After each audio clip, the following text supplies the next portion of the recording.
दोस्तों ऐसे सवाल है जो बार बार मेरे पास में पति लोगों की साइड से पति की तरफ से आते रहते हैं कि सर कानून ये कहता है कि जो घटना स्थल मेंशन करवाया जाता है, जिस घटना स्थल के ऊपर घटना घटित हुई है वो केस है जो वहीं पे चलना चाहिए। जबकि उल्टा कैसे होता है, पत्नी का जो केस है वो पत्नी के मायके के अंदर कैसे चलता है। पत्नी जो भी दहेज का केस दर्ज करवाती है वो अपने मायके से दर्ज करवाती है और वहीं पे है जो पूरा प्रोसीजर चलता है। पति लोगों को है जो वहीं पे चक्कर लगाने पड़ते हैं। जबकि कानून के अकॉर्डिंग जो पत्नी घटना स्थल मेंशन करवाती है वो अपने ससुराल का मेंशन करवाती है कि ससुराल के लोगों ने है जो ये गलत है जो ससुराल के अंदर मेरे साथ में किया है, तो वो केस भी है जो पत्नी का ससुराल के अंदर ही चलना चाहिए, न कि पत्नी के मायके के अंदर। तो इसके ऊपर कोई जजमेंट है तो मैं बताइए। तो बिल्कुल मैं आज आपको माननीय सुप्रीम कोर्ट का बहुत ही महत्वपूर्ण ऐतिहासिक फैसला बताने वाला हूं कि अब पत्नी का जो दहेज केस है वो पत्नी के मायके से नहीं चलेगा, वहां से है जो कैंसिल हो जाएगा। तो कैसे कैंसिल हो जाएगा, किस तरीके से आप इस जजमेंट का फायदा उठा सकते हैं, बहुत ही महत्वपूर्ण जजमेंट है।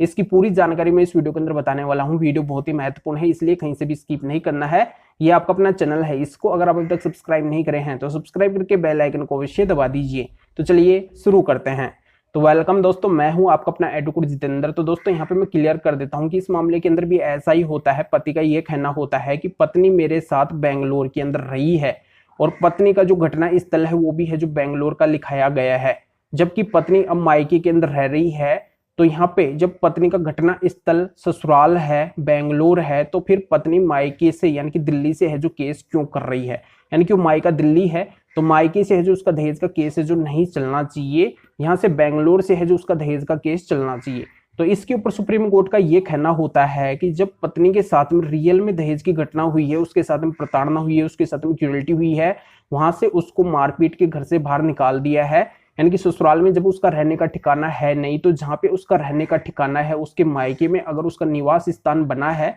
तो वहीं से भी है जो केस कर सकती है। पत्नियों को यानी कि महिलाओं को है जो विशेष अधिकार दिया गया है, ये छूट है जो पत्नी को दी गई है। तो यहाँ पे क्या माननीय सुप्रीम कोर्ट के द्वारा क्लियर किया गया है कि जिन पत्नी के साथ में रियल में दहेज की घटना होती है वो है जो ये फायदा ले सकती है। पर यहाँ पे इसका अपोजिट अगर अपन लेके चले कि जिन पत्नी के साथ में रियल में दहेज की घटना हुई नहीं है, अगर उस पत्नी के द्वारा दहेज का झूठा मुकदमा दर्ज करवाया जा रहा है और उसके अगर ठोस सबूत पति के पास में है, जिनसे फर्स्ट ऑफ ऑल ये लगता है कि ये पूरा का पूरा दहेज का केस है जो झूठा है, तो पति को क्या करना है, पत्नी ने जहां से दहेज का केस डाला है उसके मायके से डाला है, फिर जहां पे वो रहती है वहां से डाला है, तो उसके अंदर ही जजमेंट का रेफरेंस लेके और साथ में जो ठोस सबूत है, जैसे पत्नी के द्वारा अगर कोई धमकी दी गई है कि मैं आपको झूठे केस के अंदर फंसा दूंगी, दहेज का केस कर दूंगी, आपकी जिंदगी बर्बाद कर दूंगी, तो ऐसा कोई वीडियो अगर पति के पास में है, या फिर पत्नी ने पति के माता पिता के साथ में बहुत ज्यादा गलत किया है, पति के साथ में पति के घर वालों के साथ में बहुत ज्यादा गलत किया है, तो इसका भी अगर डायरेक्टली वीडियो पति के पास में है जिसमें पत्नी की क्लियर गलती है जो दिखाई दे रही है,